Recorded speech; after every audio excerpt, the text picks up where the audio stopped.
Alright, man, peace. You know, brothers, they say that when you become an adult, you slowly but surely turn into your parents. And I'm noticing that about Mr. Kyrie Irving. Back when LeBron James first returned to the Cleveland Cavaliers in 2014, there were moments in those first couple of months between Kyrie and LeBron where it was very clear that there was a disparity between how each player thought the game should be played and how it would result in winning. Kyrie has made no bones about the fact that he's a Kobe Bryant fanboy. And I think that the mindset of Kobe Bryant, the quote-unquote Mamba mentality, led to a lot of the early friction between Kyrie and LeBron when it was very clear that LeBron James was the head and Kyrie was going to have to fall in line. I think that Kyrie felt sandbagged by the return of LeBron James, and had he known that LeBron James was going to come back to Cleveland, he would not have re-upped, he would not have re-signed. There's very little doubt about that in my mind. And once again, over the course of that early portion of LeBron James' initial season back with Cleveland, they butted heads a lot because Kyrie did not understand the ways of the world, the ways of the basketball world, like LeBron James did. And he was resistant to conform to the LeBron James system, which of course could be viewed as disrespectful to a player as talented as Kyrie, that he had to fit into a system where he would no longer be allowed to play the position that he always wanted to play, which is a point guard. Kyrie really wanted to be LeBron James. He wanted to have the ability to either shoot or pass whenever he felt like doing so. And to be confronted with having to become subservient to another player who clearly was better than him at that time, and to a degree probably still is right now. I mean, who knows what LeBron's going to look like when he comes back from that injury. But LeBron is without a doubt, he was a better player than Kyrie was at that time. And I think that it was very difficult for Kyrie to face that fact that somebody was on his team and was without a doubt better than him. And it led to growing pains. And just like a teenager in their home with their father and their mother, there are rules and provisions that they have to abide by that they don't want to abide by. Because as a teenager, you think you know shit that you really don't know until you get out there on your own. Then you call your parents up and you say, now I understand why you told me what you told me. Especially if you have a child or once you start paying your own bills and things of that nature. You call your parents up and you let them know, okay, now I understand why you said what you said. And it's very apparent that Kyrie, he's starting to turn into LeBron James. The difference being that Kyrie actually knows how to play in a real system. LeBron James does not. We know that LeBron James is bigger, stronger, maybe even a little bit faster when it just comes to pure speed. Not quickness, but pure speed than Kyrie. But what Kyrie learned under LeBron James has left an indelible mark on him. And now he's going through the same issues with many of his young wards with the Boston Celtics, especially Jason Tatum. And I noted this before the season started, that Jason Tatum was going to be a problem because the media had gassed his head up to believe that he was now the best player on the team, especially many of LeBron James' superfans in the mainstream liberal sports media. Guys like Shannon Sharp and Nick Wright, they spent the entire NBA preseason trying to hypothesize about how Kyrie Irving was going to deal with the emergence of Jason Tatum and how Jason Tatum is now the best player. Anybody with sense and intellect knows that Kyrie Irving is discernibly the best player on that team. And as I stated before the season, Jason Tatum was going to be very, very overrated coming into this season. And he's proven to be just that. And Kyrie and Jason Tatum have butted heads numerous times over the course of this season. It has not been a surprise to me because I saw it coming. I even mentioned that once Jason Tatum decided that he was going to work out with Kobe Bryant before the season, that was going to be the death knell of the good rapport between Kyrie and Jason Tatum. Because the Kobe Bryant mentality is not conducive in today's game, especially with multiple players having that same mentality on the same team. Because Kyrie already has the Mamba mentality. Jason Tatum can't have that, especially when he's not as good as Kyrie. He's nowhere near as good as Kyrie. No disrespect to Jason Tatum. He's a very effective, borderline good player, but Kyrie Irving is ethereal. Kyrie Irving can legitimately do things that we've never seen before from a player of his stature. I mean, like seriously. When we watch a James Harden, we say to ourselves, James Harden's great, but the referee let him get away with stuff. We never say that about Kyrie. We don't watch Kyrie dribble and say, oh, he's carrying the ball, or he's walking, or that's a travel, or he's lowering his shoulder. We watch Kyrie and we say, damn, wow. Everything that he's doing is legit. But once again, that dynamic between Kyrie and the young players is something to watch, something to make sure that we hone in on, because it's not going to go away. But just to get back to the point, clearly Kyrie Irving is starting to turn into into LeBron James. Now, how far it's going to go, who knows? Will he start with the passive-aggressive stuff? I don't see that. I don't see that happening, the passive-aggressive notions on the internet or social media. We have seen him start to become more transparent in talking about what's going on in the locker room with the media. I think that he's trying to get certain messages across to his teammates through the media, because they have not been receptive to those messages when he's spoken to them one-on-one in the locker room. I think that he's desperate right now. He's desperate. And I think that the Celtics locker room is a powder keg that is going to explode if Danny Ainge does not initiate a major trade very soon, particularly revolving around Rozier and Jaylen Brown, and maybe even Tatum. But a couple of those guys have to go. So anyway, they're going to talk about it. I'm going to chime in. All right, welcome back to The Jump. Let's go directly to Boston, where the Celtics' emotions continue to boil over, on and off the court, obviously. So during Saturday night's 105-103 loss to the Magic, Kyrie Irving appeared frustrated with the final play and how it was executed. He let Gordon Hayward have it, and after the game, Kyrie didn't hold back on how he felt. So check this out. We come into this season expectations, and it's real.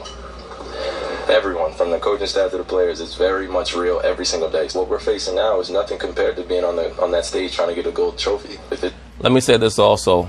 Kyrie is also trying to let many of those younger players know that run that you guys had in the playoffs without me last year, don't let that shit get to your head, because you could easily go out in the first round this year.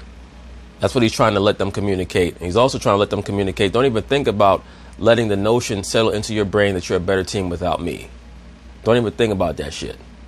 If it's hard now, what do you think it's going to be like when, we're trying to get to the finals? So, let alone we're trying to play a position right now, trying to get a great seed. The best thing I can say is experience. We're lacking it, and because of that, we have a lot of learning to do.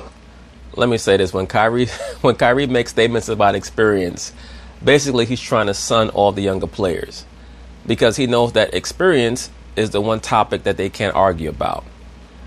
They can't rebuff the notion that they're not experienced, because they aren't experienced. Kyrie's the only player on the team that has been a part of a championship winning team. He's the only player on the team that's even gotten to the finals. Repeatedly, he's gotten to the finals. So he knows what it takes at the very least to get there. And he's trying to get them to understand that you guys have no idea what it takes to get to the finals, especially without me. See, Kyrie's trying to play this game like, he's this magnanimous wizard who's trying to bless them with understanding. When also at the same time, there's a lot at stake for him. There's a lot in it for him. He really wants to win a championship this year. Part of it's because deep down, I think that Kyrie knows that there's a pretty decent chance that he might not come back to the Boston Celtics after this season. So he's trying to make every season count. Paul, did Kyrie go about this the right way? I'm not sure if he went out about it the right way, but the criticism as a leader of this ball club has to be said, because they're just too up and down. I mean, they have a team meeting, they win 4 in a row, then they have 2 bad losses. So, however he has to do it to wake them up. Kyrie understands what it takes to win a championship. So he's trying to show them there's an everyday process to this. And that's when I won a championship and we came back the next year, it was like, don't get bored with the process, or understand what the process is. And that's what he's trying to teach them. And that's why they're inconsistent, because they don't understand that. It doesn't start just on the court during games. It's in practice. It's the little things. Like I watched that play. Obviously, that maybe Jason Tatum was an option, but I think the first option was to go to Harper and some type of action from there. So it's the little things that they have to follow, the details that it's going to take for them to win a championship. It's going to be very difficult for them to follow the little details when so many of their young players clearly have agendas. There's no doubt in my mind that Jason Tatum has an agenda, or at least he had an agenda coming into this season to become a superstar player. And he's not even a star player yet. That's why Kyrie is so upset, because he knows that the mix on the team is wrong right now. They have a bad mix on their team. I've already done a video about Jason Tatum stating that even he would trade himself for Anthony Davis. I think that was a projection on his part. That's his way of saying, if you guys traded me, I would not be that upset, because I want to go somewhere where I can get my shots and I can become the player that I want to become. I told you guys prior to the season, the Celtics have too many of the same type of player on their squad. They have a bunch of guys 6'6", 6'7", 21, 22 years old who are all trying to become the next Kobe Bryant. And their best player, Kyrie, has a mixture of the Kobe Bryant mentality and what he learned being up under LeBron James. So, of course, he's not going to tolerate certain shit. He's not going to be very patient. And Kyrie's trying to show him that. My question for you, Paul, is this. Like, how often can you go to that particular line of thinking? If every time they hit a bump on the road, it's, the young guys, they don't get it. I mean, he's been, and I think you're right, you want your team leader to have accountability, but as a veteran, how many times can you play that card over the course of the season? It's not only the... He can play that card as long as he plays well. As long as Kyrie keeps having those 28-point, 18-assist games and 38-point, 11-assist games like he's had recently, he can go to that well. But if he shows that he's not that guy and he's not that best player on the team anymore, he can no longer say what he's saying. At the end of the day, he squares up against all those guys in practice and busts every last one of their asses. They know who the best player is on the team, and that's the real problem. Because they were relatively successful without him last season. Nowhere near as successful as the media makes them out to be. Because their offensive metrics depreciated once Kyrie was gone, and they were able to win some very closely contested series without Kyrie that may have been only 5-game series were he there. They're not understanding that. They won 7 games against Milwaukee. That probably would have been a 5-game series had they had Kyrie. They won 5 games against Philly. That might have been a sweep had they had Kyrie. They lost in 7 games to Cleveland, Game 7 in Boston. That definitely would have been a series victory had they had Kyrie Irving. Point being is this, he's trying to show them, you guys are trying to be good. I'm trying to be a champion. So they're at 2 different places, maturity-wise. Jason Tatum right now is 20, 21 years old. He's not that concerned about a championship. He's concerned about getting his numbers. Kyrie is, 26 going on 27? He's already won a championship. He's already been to like 5 or 6 All-Star games. He doesn't really even care about numbers because he knows he can get his numbers whenever he wants to. His mindset is on winning the chip. That's why I state that certain players, they're generational, meaning what? When you're 20, 21, you're thinking about one thing. When you're 27, you're thinking about something else. When you're 33, you're thinking about something else. It's very difficult to have players from different sports generations on the same team because they're going to have different motivations. And that's the same issue that LeBron James had with Kyrie when LeBron got there. When LeBron returned, he was 29, 30 years old. Kyrie was 21, 22 years old. So LeBron had to pull Kyrie out of that stat mindset into the championship mindset. And it was very difficult for Kyrie to come to terms with that. But now that he's the leader of his own team, now he understands things better. A lot like when you move out of your parents' house. You move out of your parents' house and you understand why they said, make sure you turn the light off when you go to sleep. Make sure you close the refrigerator. Make sure you turn the TV off. Because that impacts your bills. When things impact your bills, you're more cognizant of it. Not only the old young guys, it's the guys who haven't been there yet either. I mean, Kyrie's the only one with a title out there, in Baines, with San Antonio. So it could be from Al Horford to Gordon Hayward. These guys don't know. So they got to bring that hard hats each and every day because, like you said, expectations are here. Yeah, for sure. Now, I find this interesting. There are multiple layers to this for me, but the first one is interesting because when LeBron showed up to Cleveland after going to Miami and winning some championships, there was some eye rolling about, I'm the champion conqueror coming back to teach you guys how to win championships. And Kyrie's kind of done some of that, right? Like he's taken a page out of LeBron. Yeah, he's turned into LeBron James. That's what he's doing. He's turning into his big brother / daddy figure. The difference is that he's going to have to learn how to balance out the good things that he learned from LeBron from the bad things that LeBron always exhibits, especially when things are not going his way. LeBron's book, which I think is fascinating on its own because we all know how that ended up. But I think there are a couple of things. In Kyrie's favor, the quotes looked a lot worse than when you watch the video. Right, yes. The tone of it is much softer, I think, than it is when you read it. Thirdly, though, I do think that to become a leader, right? Like you can't just say, I'm the leader and be the leader. I think guys have to be willing to follow you. And I think... And that's a major problem. because Kyrie wants the young guys on his team to look at him like how they view LeBron James. The other players on the Celtics respect LeBron James more than they respect Kyrie.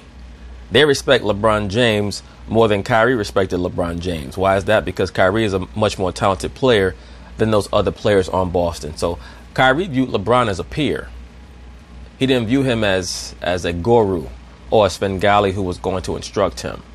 That's why they had those issues between one another. Not even talking about a lot of the innuendo involving certain possible off-the-court issues between LeBron James and Kyrie. But I mean, that's a whole video for another day. Point being is this: Kyrie wants the young guys to accept him as the irrefutable leader. And I think that it's kind of difficult for them to view him as such, because they still see Kyrie as a younger guy. So even though he has that big beard, it's difficult for them to respect him on that level. I think they actually respect Al Horford when it comes to being a guru more than they do Kyrie Irving. I think Kyrie's still trying to kind of figure that part out a little bit, and it may take a minute. I mean, I also think there's this other issue, which is too often, a team hits a rough stretch, and we have to ascribe their losing to there isn't energy or inexperience. Sometimes you don't hit shots. Like, they have some shot selection issues. That's very true. Sometimes people are backseat drivers, and they want to create some type of issue with the team just going through the regular ups and downs of an NBA season. But as of right now, the Boston Celtics are a team that are on pace to win, in the high 40s, maybe 50 games in a season. There's a team that everybody pretty much thought was going to be a high 50s, maybe even 60-win team. Election issue. Right. Some of that is their offense. You can't ascribe every single misfortune of a team to, well, not everybody's getting in line, or we don't realize how tough this is. I mean, sometimes you don't hit shots. We talked about the Lakers earlier. They had this humiliating loss. What if they just hit free throws at 75% clip? We're having an entirely different show today. Yeah. Amin used to call LeBron, when he went back to Cleveland, Daddy LeBron. He's treating him like the kids. Or maybe he's like Uncle Kyrie. Now, maybe Uncle Kyrie's trying to... Yeah, exactly. That's why. Exactly. He's trying to impart his wisdom. Kyrie is the younger brother who was a knucklehead, who's finally starting to understand some of the advice that his older brother used to give him.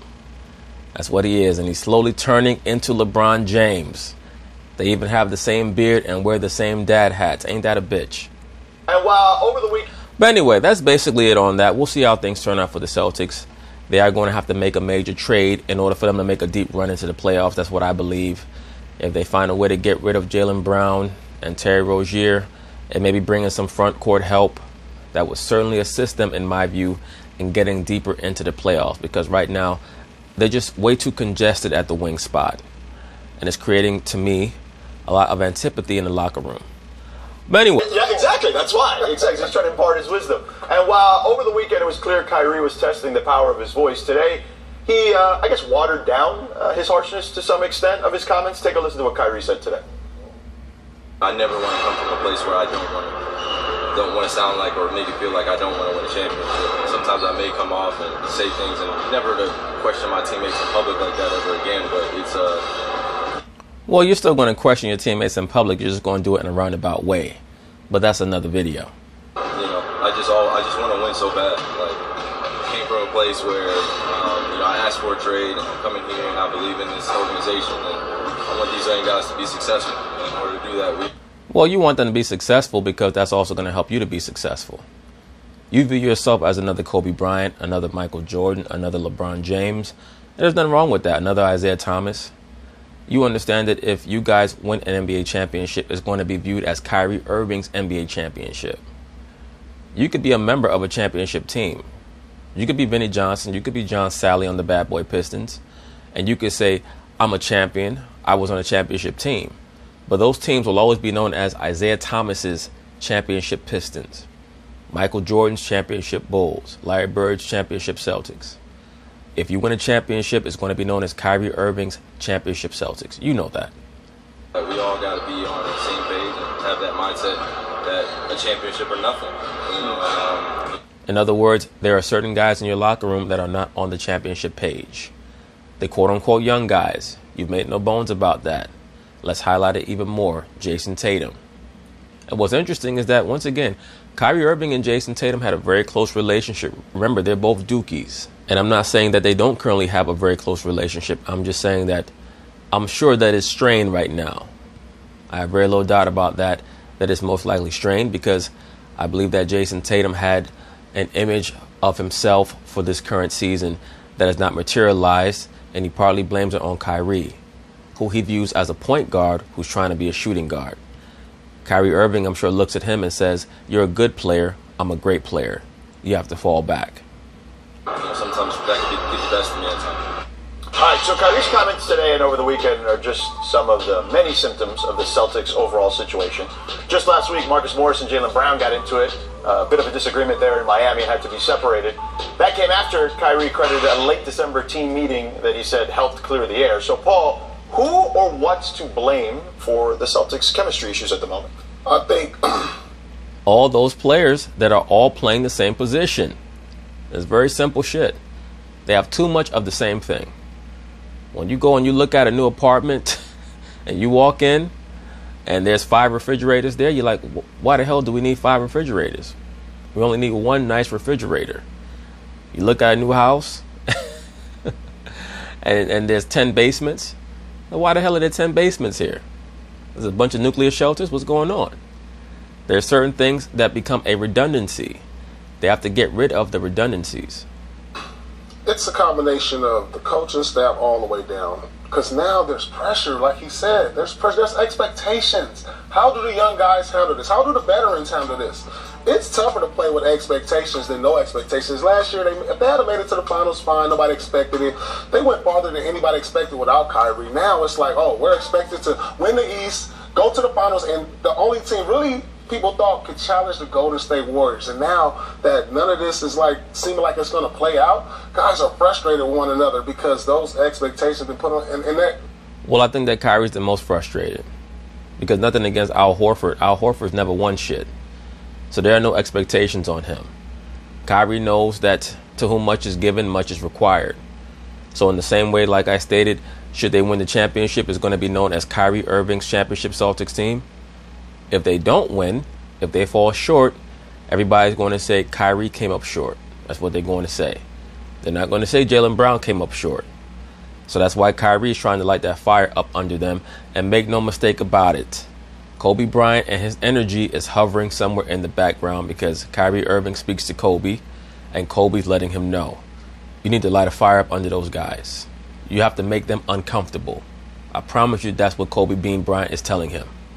And this shows that they're not mature enough to handle it right because of the things they've been through. Maybe they'll get it together, but right now it's showing all over their face. You know, it's funny listening to Paul. You talk about the Sixers. Overachievement is responsible for some of the chemistry issues. Yes. It's like, Philly rips off 16 in a row. We start anointing them, heir apparent. I mean, the Celtics have this great run. The guys are hurt. It doesn't matter. The young guys step up. Horford is sort of the dean. And then all of a sudden, you got to reintegrate these new parts to keep up with expectations. You pump up a couple buttons on that treadmill. You're supposed to be the Warriors' biggest competition. And it is. We were seeing that in Philly, too, which is, in some ways, success is a hazard. Let me say this, though. As of right now, I'm still picking the Celtics to come out of the East. I think that they're going to be able to ratchet it up in the playoffs. I'm also going to assume that they're going to make a major trade to get rid of some of their excess baggage. But we'll find out. Because now you keep having the success has to be followed by more success. And the expectations are very interesting. And those two situations are parallel. See, I think that the players have something to do with this, obviously, because, look, last year, and I get it, when you're young, it's hard, right? Those guys were thrusted into a situation, and they did overachieve. And they were like, oh, I could be the man, Jason Tatum, Jaylen Brown, et cetera, et cetera. But then those expectations now are different for them individually because their roles are different. Yes. And that's got to be very difficult to adjust to, right? Yes. I mean, because when things get frustrated, you're like, well, I did this last year and we won. Right. And so now that stuff starts to creep in, whereas, no, you have to adjust to what we have now. We have Gordon Hayward. We have Kyrie. We can't go back to last year. That's the problem, though, Paul Pierce. Remember, Gordon Hayward is pushing 30 years old. Kyrie Irving is closer to 30 than he is 20. Their mindset is different from those young guys. Those young guys, they want to have those years where they average 25, 26 points a game to get it out of their system. Look at Russell Westbrook. He had that season a couple years ago where he averaged, 32 points a game and 12 assists and 10 rebounds. He does not need to do that anymore because he got it out of his system. Kobe had those couple of years after Shaq was jettisoned out of the team where he averaged 35 points, 32.5 points a game, because he had to get that out of his system. Once he got that out of his system, the greedy years, then he was able to become that 27 point per game guy under Phil Jackson, who actually understood how to play appropriately and the most conducive way to win championships. Right now, Kyrie's in the phase where he's just trying to play in the way that will be the most conducive to winning championships. And some of the other younger players are not willing to play that way because they're trying to get theirs. They're trying to establish themselves in the NBA still. Terry Rozier, you have to play less of a role.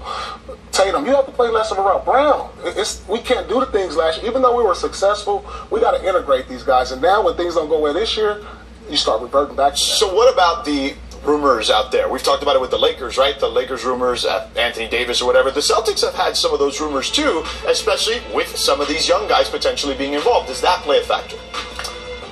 I mean, listen, I don't think anything is... Let me say this very quickly. I believe that it might play a certain factor, that some of the younger players might be worried that they're going to get traded. Some of them might want to be traded. I'm a firm believer that some of them want to be traded. I think that Rozier wants to be traded. I think that Jaylen Brown and Tatum would not mind getting traded. But as of right now, they haven't been traded. I do believe that they will be before the trading deadline. But they have to be focused on the here and now. Is going to happen until this summer. Obviously, they're not going to push in for a move. This is a conservative, very methodical, actually I shouldn't say conservative, this is a very methodical front office. Well, but Grossbeck, their owner, I mean, was it like a couple of weeks ago, told the Boston Globe that, hey, look, we've always been interested in making a move, if there's a move to be had, that they're, like he's not necessarily pushing that aside. They are not going to compromise one asset that might put them over the top in an Anthony Davis sweepstakes. I'm sorry. I mean, look, if there's a great deal out there, the buyout market is obviously an opportunity to do something, but I don't see the Boston Celtics, because to get them from the third or fourth or fifth best team to the first or second this season, doing anything to compromise their collection of assets for July 1st. Okay, fair enough. All right, Well, we'll see what happens when it comes to the Anthony Davis trade. If Danny Ainge decides to hold off on moving his young pieces, then we'll know it's because he's going to try to marshal everything that he has to see if he can get Anthony Davis in the offseason. Will that be a successful venture? Who knows? It depends on how desperate the Lakers become. The Lakers might be willing to mortgage their entire franchise to get Anthony Davis and keep LeBron James happy.